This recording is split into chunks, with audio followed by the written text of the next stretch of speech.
ጥቅምት 1 ቀን 1961 ዓመተ ምህረት ነው የሶማሊያ ጦር ጠቅላይ አዛዥ የነበረው ብርጋዴር ጄኔራል መሐመድ ዚያድ ባሬ የኢጋልን ጎሳ አደን አብዱል ኦስማንን ገልብጦ ስልጣን ያዘ።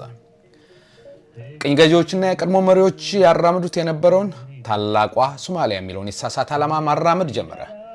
በዚሁ ታላቋ ሶማሊያ በሚለው ህልም ውስጥ ከኢትዮጵያ ግዛት ውስጥ 92000 ስኩዌር ኪሎ ሜትርን ቆርሶ ወደ ሶማሊያ መቀላቀል ሲሆን ይህንኑ ተግባራዊ ለማድረግ የጦር ኃይሉን ማደራጀት ጀመረ። 50000 መደበኛ ሰራዊትና 24000 ደፈጣ ተዋጊዎችንም አዘጋጀ። በወቅቱ ከሶቪየት ህብረት የሰበሰበውን ዘመናዊ የጦር መሳሪያ ሰራዊቱን አስታጠቀ። በአንጻሩ ኢትዮጵያ ውስጥ በተፈጠረው የፖለቲካ ውጥረት በሰሜን ኤርትራን ለመገንጠል በመሃል ሀገር ደግሞ ወታደራዊ መንግስትን የሚቃወሙ የፖለቲካ ድርጅቶች በፈጠሩት ግብግብ ሀገሪቷ በከፍተኛ ውጥረት ውስጥ ገባች። ይህንን አመች ጊዜ ብሎ የመረጠው ጄኔራል መሐመድ ዚያድ ባሬ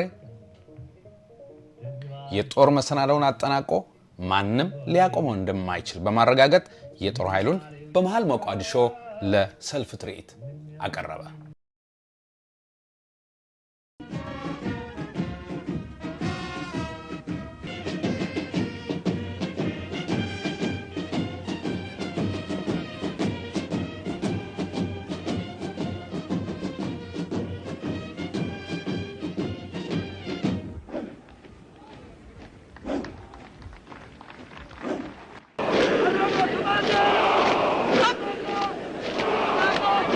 kaasi waxa uu yahay mid ku rida argagax iyo naxdin iyo qalbi jabbaha cadawga Soomaaliyeed hadda jeer isku dayaha inuu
ለዘመናት የታሰበበት የታላቋ ሶማሊያ ህልም እውን የሚሆንበት ቀን መድረሱን ዚያድ ባሬና አጋሮቹ ተማመኑ። በአንጻሩ የወቅቱ የኢትዮጵያው መሪ ኮሎኔል መንግስቱ ኃይለ ማርያም የክተት አዋጅ ለኢትዮጵያ ህዝብ አቀረቡ።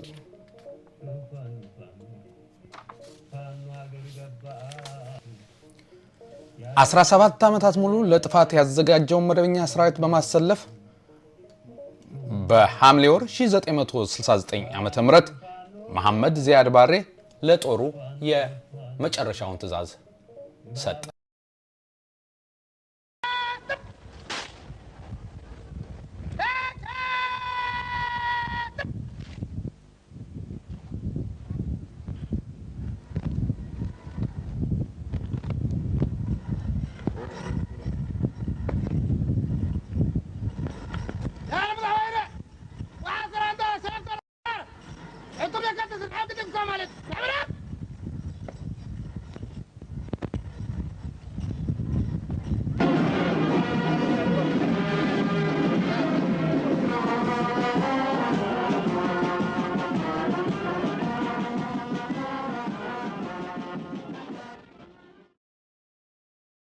በዚህ ወረራ ከተማዎችን ወታደራዊ ካምፖችን በማውደም ከድንበር አልፎ በምስራቅ 700 ኪሎ ሜትር በደቡብ 300 ኪሎ ሜትር ድረስ ወደ ኢትዮጵያ ግዛት ዘልቆ ገባ።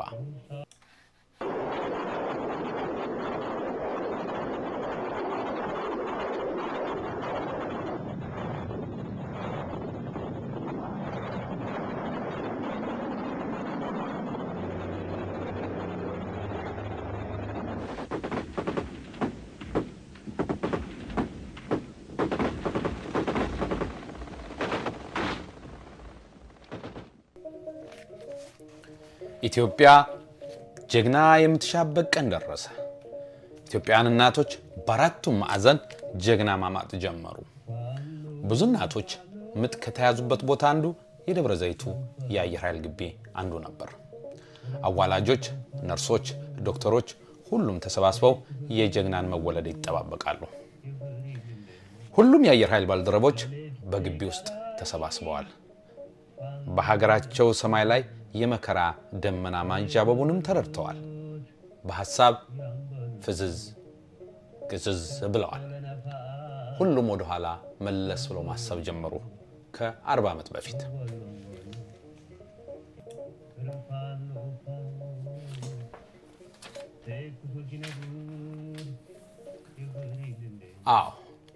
ከ40 ዓመት በፊት ነበር የፋሺስት ጣሊያን ሰራዊት ወደ ኢትዮጵያ ለመንቀሳቀስ ሲዘጋጅ በካቶሊክ ቄስ ሰራዊቱም መድፉም የተባረከው። Sanctus, Sanctus, Sanctus Dominus Deus, in nomine Patris, et Filii, et Spiritus Sancti. Amen. የጦር አውሮፕላን ቀርቶ ዘመናዊ የጦር መሳሪያ የሌለውን የኢትዮጵያን ሕዝብ የፋሺስት ጣሊያን አውሮፕላኖች በዓለም ላይ የተከለከለ የመርዝ ጋዝ አወረዱበት። ህፃናት፣ ሴት፣ ሽማግሌ ሳይቀር በግፍ ተጨፈጨፉ። ህይወታቸውን ለማዳን በቀይ መስቀል ግቢ የተሰባሰቡ ህፃናት ኢትዮጵያን ሳይቀሩ በዚህ በፋሺስቶች ቦምብ አለቁ።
The Red Cross flag no longer protected the Ethiopians. የአየር ኃይል ባልደረቦች ከሐሳባቸው ሲነቁ ባንድ ድምጽ ያ ክፉ ቀን በእኛ ዘመን አይደገምም አሉ። እኛ በሕይወት እያለን በኢትዮጵያ ሰማይ ላይ የጠላት አውሮፕላን ክንፍም ድምጽም አይኖረውም አሉ። ባንድ ቃል ተማማሉ። ይህንን የጥቃት ዘመቻ ለመመከት ኢትዮጵያዊ ሁሉ ከዳር ዳር ተንቀሳቀሰ። በጋራም ከራሴ በፊት ለኢትዮጵያ እናቴ ሲል ዘመረ።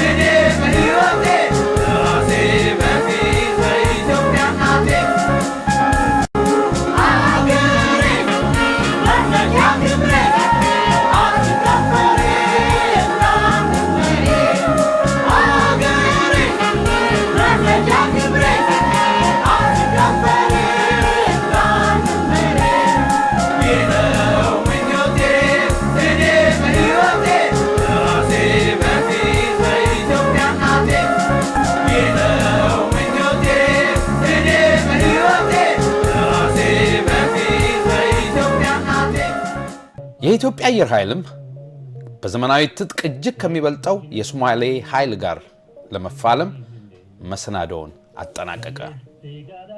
እስካሁን ድረስ ሶማሊያ በአጥቂነት ኢትዮጵያ በተከላካይነት ቆይተዋል። አሁን ግን ወሳኙ የፍልሚያ ጊዜ ደረሰ። ሁሉም ቦታውን ይዟል። የኢትዮጵያ አየር ኃይል አሰላለፍ 9ኛው ስኳድሮን ብርጌዲየር ጀነራል ለገሰ ተፈራ፣ ኮሎኔል ባጫ ሁንዴ፣ ኮሎኔል መንግስቱ ካሳዬ፣ ኮሎኔል በዛብህ ጴጥሮስ፣ ብርጌዲየር ጀነራል አሸናፊ ገብረጻዲቅ፣ መቶ አለቃ አፈወርቅ ኪዳኑ ናቸው። የአምስተኛው ስኳድሮን ቦምብ ጣይ ክፍል አሰላለፍ ጀነራል አማሃ ደስታ፣ ጀነራል ተጫነ መስፍን፣ ኮሎኔል ብርሃኑ ውብነህ፣ ኮሎኔል ብርሃኑ ከበደ፣ ኮሎኔል ተሻለ ዘውዴ፣ ጀነራል ንጉሴ ዘርጋው፣ ጀነራል ተስፉ ደስታ። የቦምብ ጣይ ስኳድሮን ካምቤራ B52 ጀነራል መስፍን አይሌ፣ ኮሎኔል አሰፋ መክብብ ናቸው። ሐምሌ 14 ቀን 1969 የመጀመሪያው የአየር ለአየር ውጊያ ተጀመረ። በዓለም የተከለከለ ነገር ሁሉ በኢትዮጵያ ላይ መሞከር የተፈቀደ ይመስል ሶማሊያም ልክ እንደ ፋሺስት ጣሊያን በዓለም አቀፍ ሕግ የተከለከለውን የሲቪል የመጓጓዣ አውሮፕላን መተው ጣሉ። ይህ እንደተሰማ ኮሎኔል በዛብህ ጴጥሮስና ኮሎኔል መንግስቱ ካሳዬ ወደ ቦታው እንዲበሩ ተደረገ። ሁለት የሶማሌ ሚግ 21 አውሮፕላኖች ሌላ ጥፋት ለማድረስ በኢትዮጵያ አየር ክልል ሲበሩ አገኟቸው። መጀመሪያ ኢንተርሴፕት ያደረጉ ሶማሌዎች ነበሩ። በዛብህ ጴጥሮስና መንግስቱ ካሳዬ ውጊያ ለመግጠም ፊታቸውን አዞሩ። በዛብህ ዊንግማን ስለነበሩ ለመንግስቱ ካሳዬ ቶሎ ብለህ ወደ ላይ ውጣ ዙም አሉት። አደረገ። የሶማሌ ፓይለቶች ወደ ላይ የሚወጣውን አውሮፕላን አይተው እነሱም ወደ ላይ ሲነሱ በዛብህ ሮኬት ቀረብ ባላቸው በአንደኛው ላይ ተኮሱ። ደረቱን መሃል ለመሃል ገመሱት። ፈነዳ።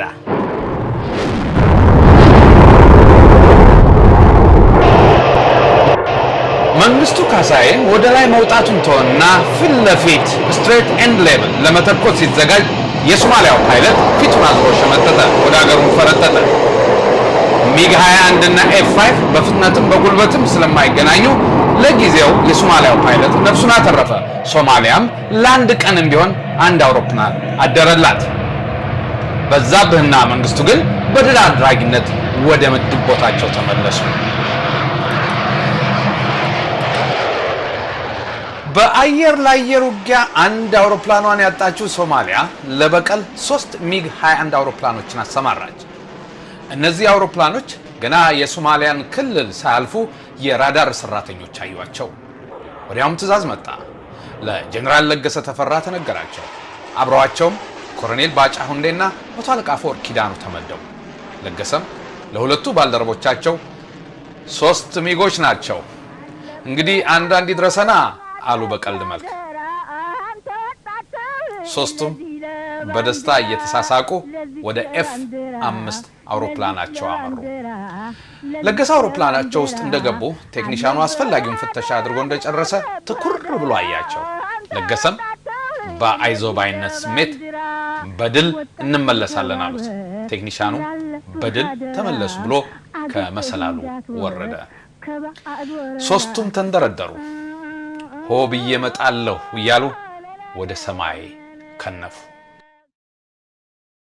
ሆብዬ መጣለሁ ሆብዬ በድል ሆብዬ መጣለሁ ሆብዬ በድል ልቤ አባቴ ነው ጠላትን መግደል ሆብዬ መጣለሁ ሆብዬ በድል ሆብዬ መጣለሁ ሆብዬ በድል ልቤ አባቴ ነው ጠላትን መግደል ሆብዬ መጣለሁ ሙሉ ጀግና ሆብዬ መጣለሁ ራቴን የለብኝ ሆብዬ መጣለሁ ለኢትዮጵያ ሆብዬ መጣለሁ ቃል ኪዳን አለብኝ ሆብዬ መጣለሁ የአያቴ ቅድመ አያት ሆብዬ መጣለሁ ያልተለየኝ ሆብዬ መጣለሁ ላየም ላብዮቴ ሆብዬ መጣለሁ ታጋይ ተጋዳይ ነኝ። የጠላት አውሮፕላኖች የት እንዳሉ በምን ከፍታና ፍጥነት እንደሚበሩ ከራዳር ሰራተኞች ለለገሰ ተነገራቸው። ለገሰም ለባጫና አፈወርቅ መልእክቱን አስተላለፉ። ከላይ ወደ ታች ለማጥቃት ሶስቱም ከሶማሊያ አውሮፕላኖች በላይ ከፍ ብለው በመበታተን ስፍራ ይዘው መብረር ጀመሩ። አልማዛዊ አሰላለፍ ወይም ጎልደን ትራያንግል የሚባለው ነው። ወዲያው የሶማሊያ አውሮፕላኖች በመሳሪያቸው ሬንጅ ውስጥ ሲገቡ ለገሰ ዳይቭ አደረጉ። ለየት ያለ ማኖቨር ነበር። ሶማሌዎች ያላሰቡት መብረቅ የወረደባቸው መሰላቸው። ለገሰ መተኮስ ጀመሩ። ሶማሌዎች ግራ ተጋቡ፣ ተደናገጡ። ሁለቱ ጎን ለጎን የነበሩት አንዱ ወደ ግራ አንዱ ወደ ቀኝ ታጠፉ። ብዙ አልቆዩም፣ ተገናኙ። የመጨረሻ የናፍቆት ሰላምታ ይመስል ነበር። እርስ በርስ ተላተሩ።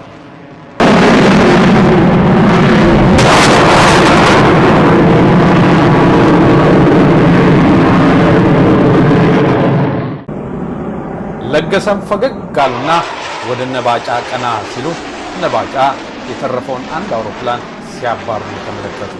እሱም ብዙ አልሄደም፣ ከመሬት ጋር ተላተመ።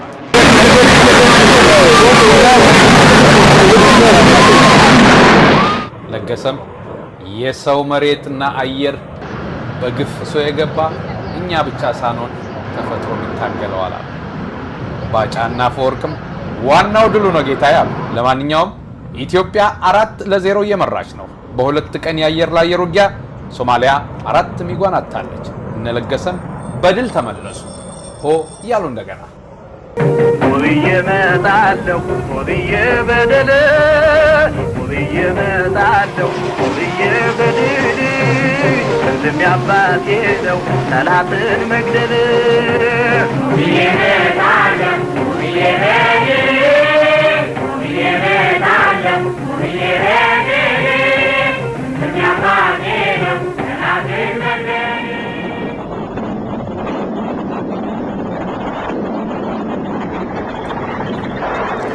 የሶማሊያ ጦር ያለውን ኃይል አጠናክሮ በኢትዮጵያ ሰራዊት ላይ ከፍተኛ የማጥቃት ዘመቻ ከፈተ። የኢትዮጵያ ሰራዊት በልህ እየተዋጋ ነው። ነገር ግን የኢትዮጵያ ጦር እርዳታ ካላገኘ ድሬዳዋ በጠላት እጅ ልትወድቅ ነው። ከአየር ኃይል ዘመቻ መምሪያ በኩል ትዕዛዝ መጣ። አየር ኃይል ድሬዳዋን የማዳን ታሪካዊ አደራ ቀርቦለታል የሚል። ሁሉም የአየር ኃይል አባል ራሱን ለዘመቻ አዘጋጀ። 5 ምርጥ ፓይለቶች ተዘጋጁ። ለአየር ባየር ውጊያ ጀነራል ለገሰ እና አፈወርቅ፣ ለቦምብ ጣዩ ደግሞ አማሃ ደስታ፣ ማሞ ጉደታና ብርሃኑ ብነህ ናቸው። 5ቱም እልህና ጥቃት እየተናነቃቸው ወደ አውሮፕላናቸው ወጡ። 5 ሆነው የድሬን የመከራ ደመና ለመክፈፍ ተንሳፈፉ።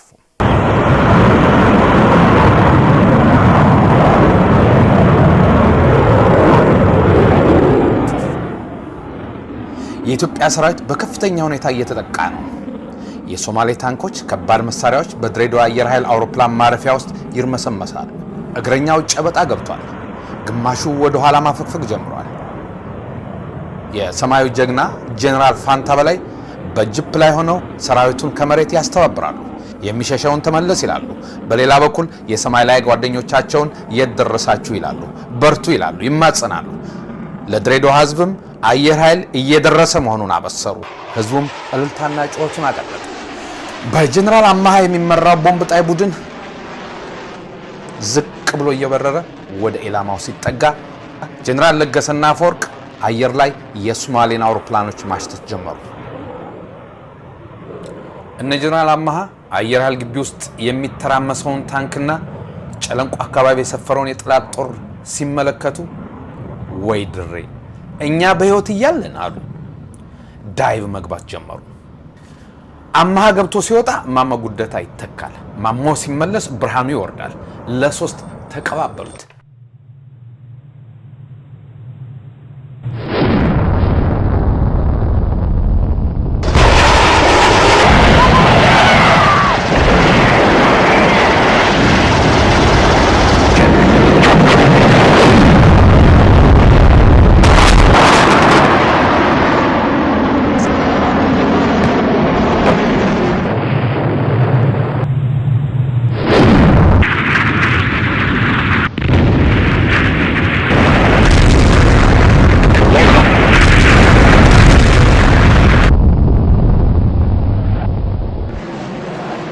አሁን የነለገሰ ተራ ከራዳር ቴክኒሻኖች መልእክት መጣ። ለአፈወርቅም ደረሰው። ተዘጋጁ። ለገሰና አፈወርቅ ለረጅም ጊዜ የተለያቸውን ዘመዳቸውን የሚቀበሉ ይመስል ጓጉተዋል። አዎ እንግዶቻቸው መጡ።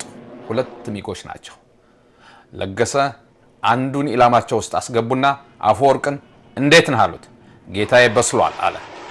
ለገሰም ባርከው አሉት። አፈወርቅም ስለ ድሬ አለና ተኮሰ።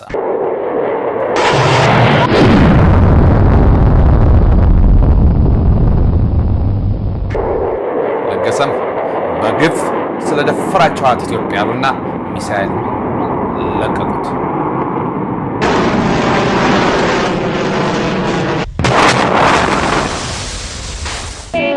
አምስቱም ፓይለቶች የድሬዳዋን እንባ ጠራርገው በድል ተመለሱ። ድሬን እያሰቡ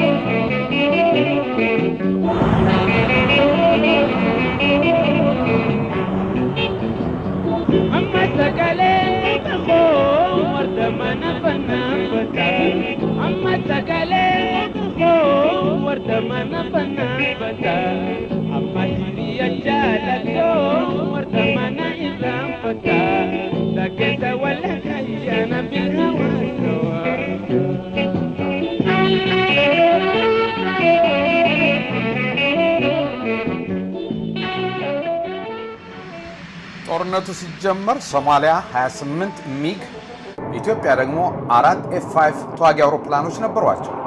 15 ቀን ባልሞላ ውጊያ ግን ሶማሊያ ከአራት ያነሱ አውሮፕላኖች ብቻ ቀርተዋታል። በጀግኖቹ የኢትዮጵያ አየር ኃይል ባልደረቦች ከ20 በላይ የሚሆኑት ረግፈዋል። ከነዚህ ውስጥ 5ቱ ደግሞ በለገሰ ተፈራ የወደሙት። አሁን የኢትዮጵያ አየር ኃይል ትኩረት በአብዛኛው በሶማሊያ ሰራዊትና ከባድ መሳሪያ ታንክ አየር መቃወሚያ ላይ ነው። ዛሬም ሌላ ጥሪ መጣ። ጅጅጋ አካባቢ የአየር መቃወሚያ አላንቀሳቀስ አለ እግረኛውን የሚል ነው። ለዚህ ግዳጅ ደግሞ ጄኔራል ለገሰ ተፈራና ጄኔራል አሸናፊ ገብረ ጻዲቅ ተመደቡ። ሁለቱም በፍጥነት ወደ ቦታው አመሩ። የሁለቱም ትኩረት ለኢትዮጵያ ሰራዊት ውጋት የሆነውን የሶማሊያን አየር መቃወሚያና ከባድ መሳሪያ መደምሰስ ነው። በመሆኑም ዝቅ ብለው መብረር ጀመሩ። ወዲያው ግን ከራዳር ቴክኒሻኖች መልእክት መጣ። 2 ሚግ 21 አውሮፕላኖች ከሀርጌሳ ወደብ ተነስተዋል የሚል።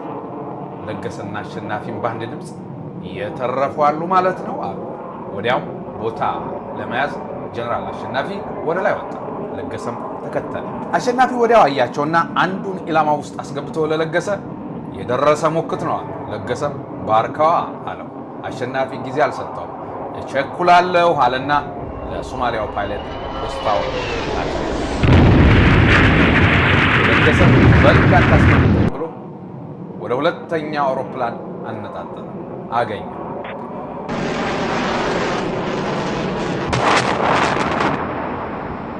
ከዚህ ቀን በኋላ የሶማሊያ አውሮፕላን በኢትዮጵያ አየር ክልል አልበረረም። ጄኔራል ለገሰ ተፈራና ጄኔራል አሸናፊ ገብረ ጻድቅ ከግዳጅ ተመልሰው ለምሳ ሲዘጋጁ ከኮማንድ ፖስት ትዕዛዝ ይመጣል። የአሁኑ የሶማሊያ ፕሬዝዳንት ያኔው ጄኔራል አብዱላህ ዩሱፍ የሚመሩት ከፍተኛ ጦር በባሌ በኩል ጥቃት ከፍቷልና እርዳታ ስጡ የሚል ነበር። ሁለቱም ጄኔራሎች ምግብ ሳይበሉ ወደ አውሮፕላናቸው ሮጡ። የካምቤራው አብራሪ መስፍን ኃይሌ ቀድሞ ተነሳ። ለገሰና አሸናፊ ተከታትለው ተነሱ፣ አጀቡ።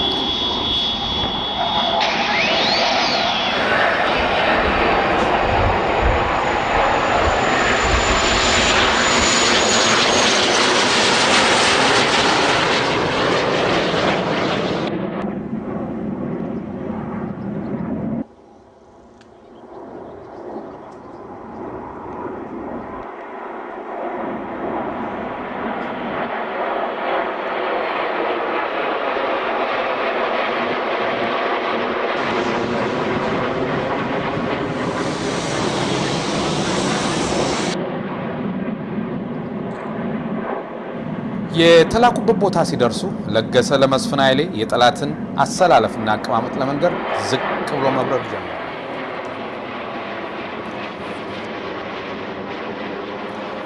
ሶማሌዎች ያለ የሌለ መሳሪያቸውን ተኮሱ።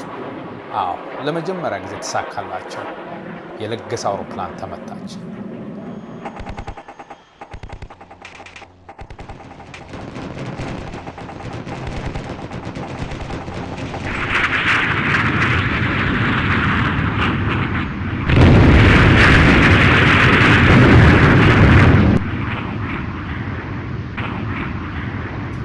ለብዙ ጊዜ ጠላትን የቀጣባት አውሮፕላንና ለገሰ በተለያየ አቅጣጫ ወረዱ። ለሶማሌዎችም የድል ቀን ሆነላቸው። ለገሰ በእጃቸው ገባ።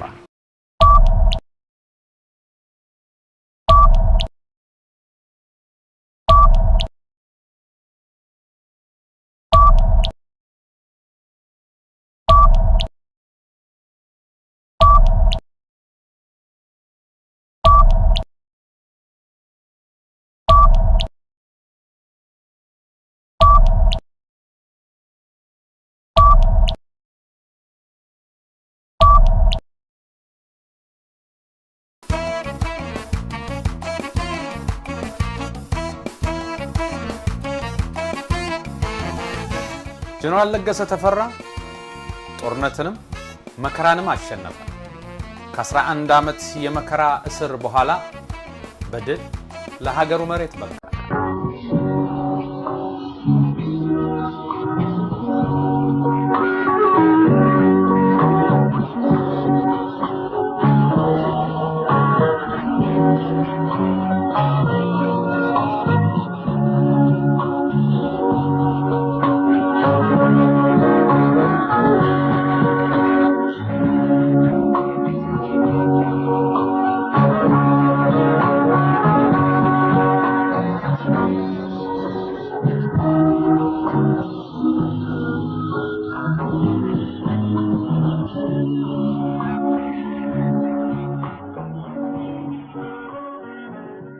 ጀነራል ለገሰ ለሀገሩ ላደረገው አስተዋጽኦ በወቅቱ የኢትዮጵያ መንግስት የህብረተሰባዊ ኢትዮጵያ ከፍተኛ ጀግና ሜዳሊያ ተሸላሚ ሲያደርገው የአሁኑ የኩባው መሪ ራኦ ከነቤተሰቡ በእንግድነት ጋብዘውት ነበር። ጀነራል ለገሰ ስለ ኢትዮጵያ ለኢትዮጵያ ላደረግከው ሁሉ እናመሰግንሃለን፣ እንኮራብሃለን፣ እናፈቅርሃለን። መልካም ዘመን እንመኝልሃለን።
የተከበራችሁ እንግዶች፣ የኢትዮጵያ መለዮ ለባሽ አባሎች በድጋሚ እንኳን ደህና መጣችሁ። ጀግናው ብርጌዴር ጄኔራል ለገሰ ተፈራ በመካከላችን እንኳን ደህና መጥቶ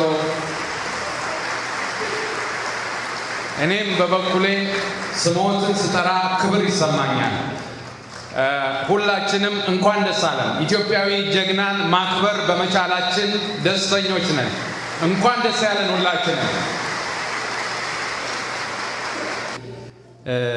ይሄ ምሽት ዓላማው እንደተገለጸላችሁ እኔ በዜግነት እንደሚገባኝ አንድ የሰራዊት አባል እጁን አንስቶ ለሰንደቅ ዓላማው ምሎ ከገባ በኋላ የሚያደርገው ነገር በሙሉ ለሀገሩ ነው።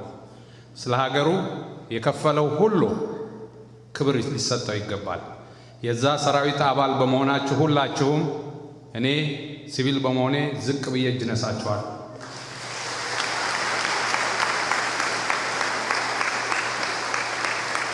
ሌላ ማረጋጫው ድምጼ ላይ ያዘብላችሁ የምችለው ይሄን በመሆኑ ስሜት ለመግለጽ ያቀረብኩትና ጌታዬ እንዲቀበሉ በአክብሮት እጠይቃለሁ።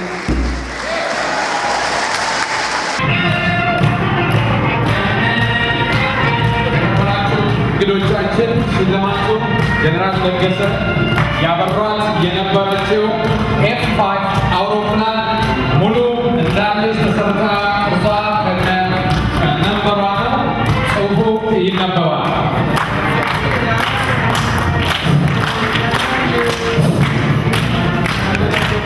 Presented to Brigadier General Lagasa Tafara in recognition of outstanding Ethiopian heroism and professional excellence in line of duty. 2nd of July 2008, presented by the former Association of Former Members of the Ethiopian Air Force, the Harar Academy Alumni Association, members of his family, Ethiopian Patriots, the Ethiopian Ground Force Association, and Ethiopian artists.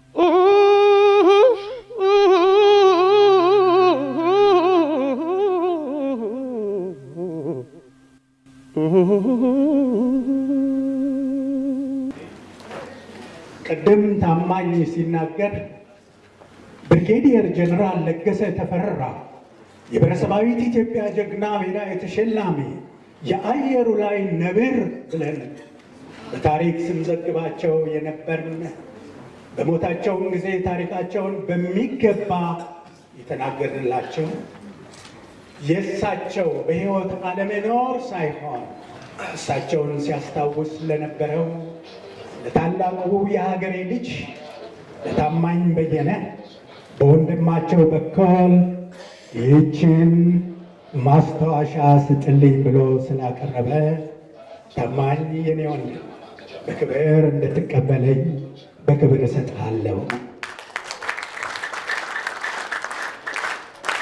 ብርጌዲየር ጀነራል ለገሰ ተፈራ